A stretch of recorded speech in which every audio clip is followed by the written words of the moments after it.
November 25, 2023 was observed as the International Day for the Elimination of Violence Against Women. And this evening, TVJ News brings you the story of a woman who's walked the path of abuse.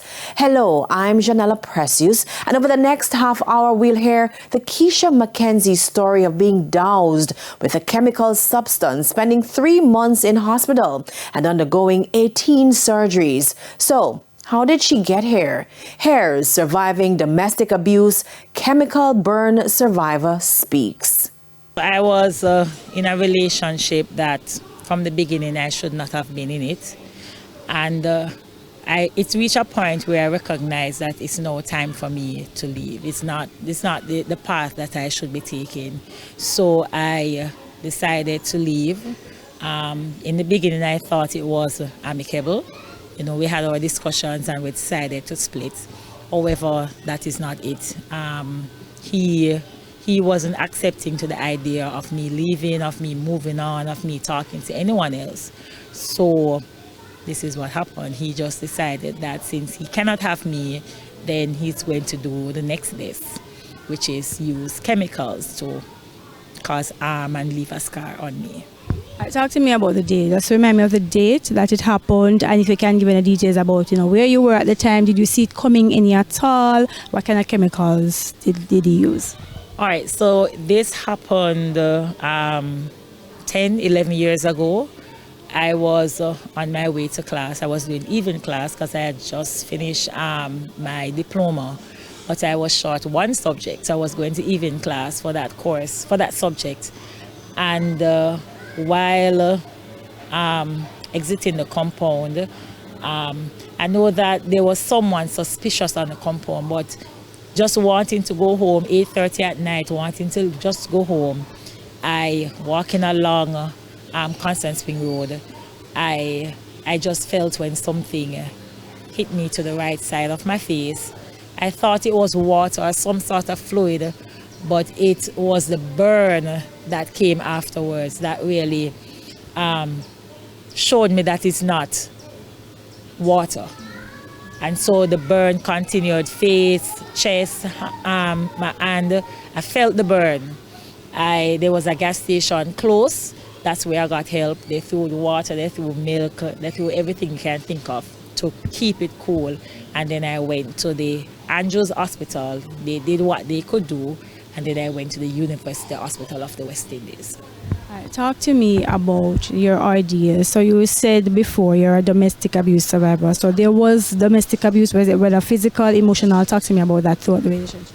All right. So at the point when I recognized that the relationship wouldn't last, I started to indicate to him that we are going to separate.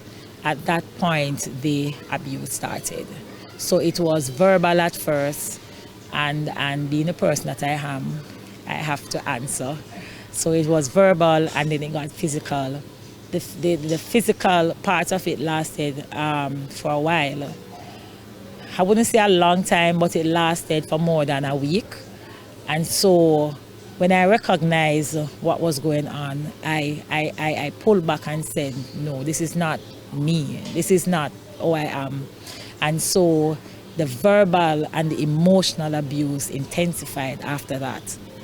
And then when he recognized that it was going nowhere and I was still insisting that the relationship would be over, he then took it to saying, okay, let me harm her to see what will happen. He probably is thinking that I would come back to him or something. I don't know, but that's where he took it after that.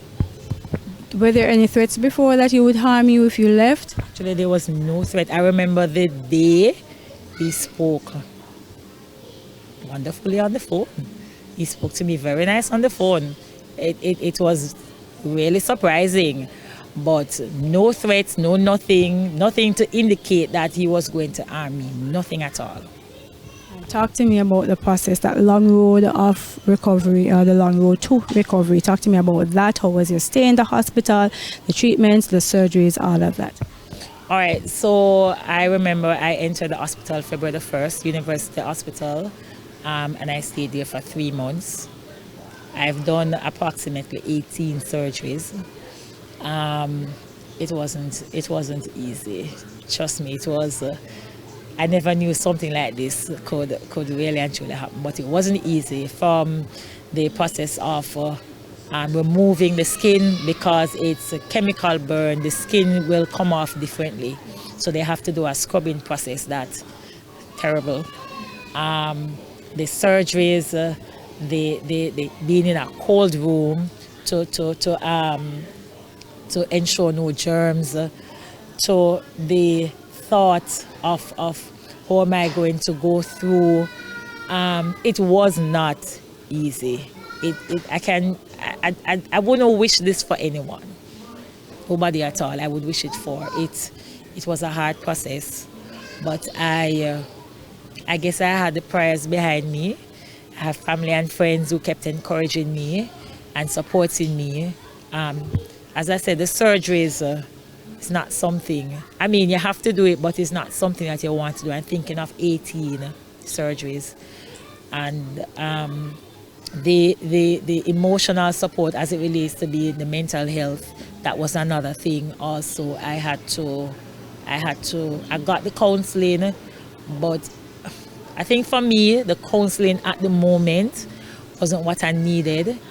Something else, but I got the counseling. I got, I think, mild case of depression through the counseling, but I endured through prayers, support, encouragement, and I guess just a positive outlook on life that I am not dead. So, yeah.